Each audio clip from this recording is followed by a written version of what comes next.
à tous, bienvenue dans Correspondance, votre magazine sur le thème du voyage qui vous fait découvrir tout simplement une destination autrement. Et ce mois-ci, on s'envole au soleil. C'est à Bangkok que nous retrouverons notre expatrié genevois qui nous fera découvrir ses endroits coup de cœur ainsi qu'une spécialité du pays plutôt inattendue. Et puis, de retour ici à Genève, nous nous retrouverons dans un lieu qui vous transportera en Thaïlande comme si vous y étiez. Mais sans plus attendre, on s'envole donc pour la capitale thaï, retrouver Alexandre Frenkel qui nous dévoile tout de son expérience de cette ville haute en couleurs.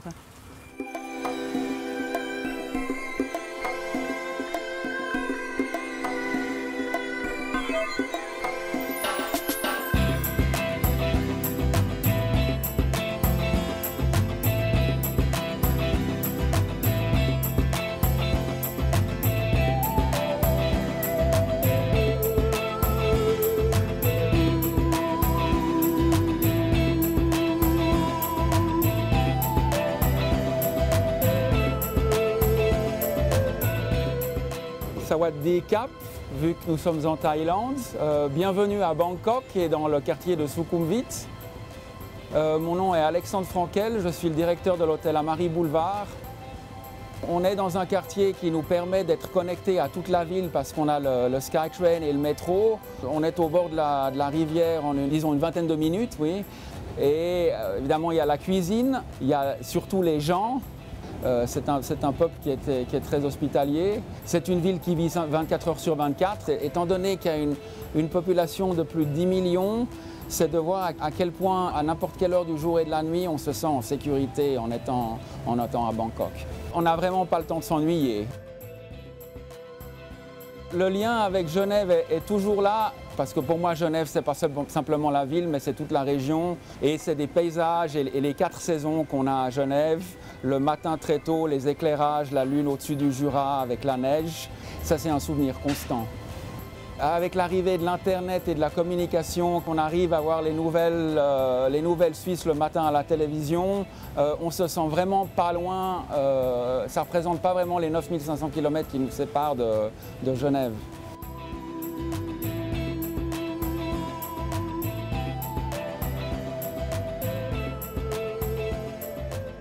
Je voulais vous montrer un type de marché où les habitants de Bangkok viennent en fait pas mal. C'est une coopérative de promotion agricole. On trouve énormément de spécialités de diverses régions de Thaïlande.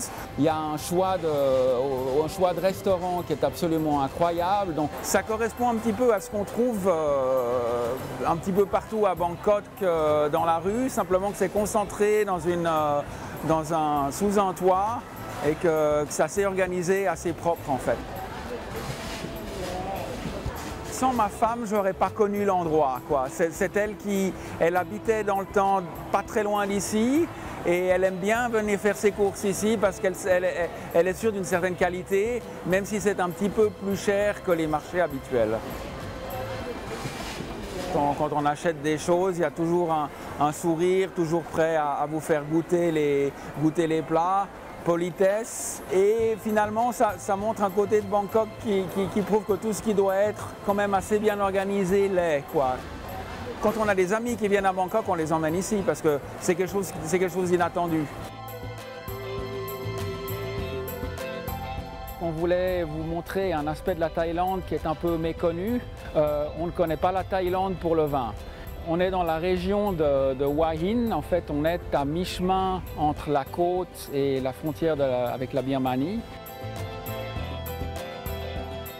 C'est un vin qui est destiné principalement à être consommé ici en Thaïlande. Voilà. Comment vous le trouvez? Très bon, c'est assez fruité. Je crois que pour ici, ça passe bien avec la cuisine thaïlandaise parce que c'est un vin qui est finalement assez léger. Donc c'est un apport important de commencer à promouvoir le vin produit ici. Surtout qu'il y a certains des chefs thaïlandais qui sont dans des hôtels importants à Bangkok qui commencent à prendre ça en considération. Pour les gens qui viennent en Thaïlande, c'est un aspect intéressant de pouvoir essayer le vin qui est produit ici et il se tient complètement.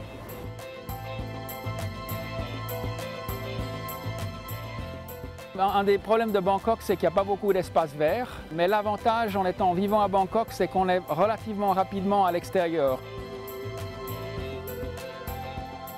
En 2 heures, on est au bord de la mer ou bien dans la verdure, comme c'est le cas ici. C'est un lieu en toute tranquillité où on peut boire un verre de vin et puis un bon repas sans être avec trop de monde autour, quoi, en pouvant se relaxer en même temps. Vous avez des vignes, mais vous avez des pagodes derrière et des éléphants dans les vignes, donc ça crée... on sait qu'on est en Thaïlande.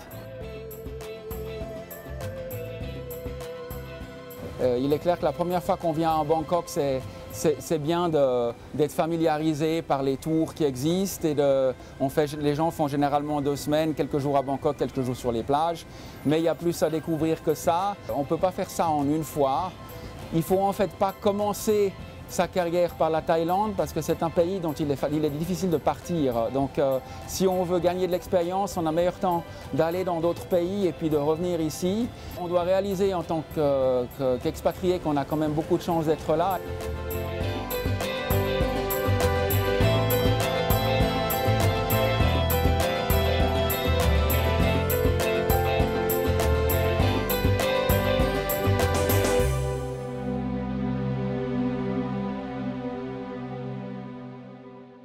On se retrouve ici à Genève dans un lieu qui vous transportera en Thaïlande sans même avoir à prendre l'avion. On se trouve au Navillage avec Supawadi Kostenbaum. Vous êtes la propriétaire de ce lieu. Bonjour. Bonjour. Racontez-nous un petit peu comment vous est venue l'idée de créer ce lieu à l'ambiance thaïlandaise. Je me suis installée avec mes parents ici à Genève avec mon frère qui est arrivé depuis l'âge de 6 ans et moi je suis arrivée juste après lui, 17 ans. Et en venant de l'école, tous les jours, je voyais cette maison, cet lieu qui est toujours abandonné. Et comme c'était mon rêve de tout début déjà que j'ai envie de faire quelque chose thaïlandais, de faire un restaurant thaïlandais et de créer une ambiance typique et que j'aimerais bien aussi changer le point de vue des gens sur la Thaïlande, qu'il n'y a pas que le côté soirée et il y a le côté traditionnel aussi. C'est pour ça que cette lieu, les recettes et les plats sont créés aussi authentiques et avec ambiance authentique. Donc ça veut dire que c'est avec aussi le spectacle traditionnel qu'on fait ici tous les soirs. Parlons un peu plus particulièrement sur votre carte, la nourriture que vous proposez. Il y a d'ailleurs une petite anecdote. Le soir de l'ouverture, votre chef vous a lâché et vous vous êtes retrouvé à devoir cuisiner. Oui, c'est une grande surprise et il faut faire face avec cette grande surprise du fait qu'on a déjà fait un bon bout. Donc, je dois rentrer dans la cuisine et je prépare les plats que je connais par ma grand-mère, par ma arrière-grand-mère, qui sont faits ça à la maison chez eux. Et je fais ces plats. C'est 3-4 plats typiques que je mangeais, que j'adorais. Et depuis là qu'on a commencé. Votre papa est d'origine genevoise. La Thaïlande, quel lien est-ce que vous avez encore avec ce pays? Le fait que j'ai tous mes parents, ma famille, mon frère qui sont installés ici à Genève, pour moi c'est une grande attache que je vis ici. Et comme en même temps, en parallèle, j'ai quand même l'origine de Thaïlande, mon frère, ma mère, et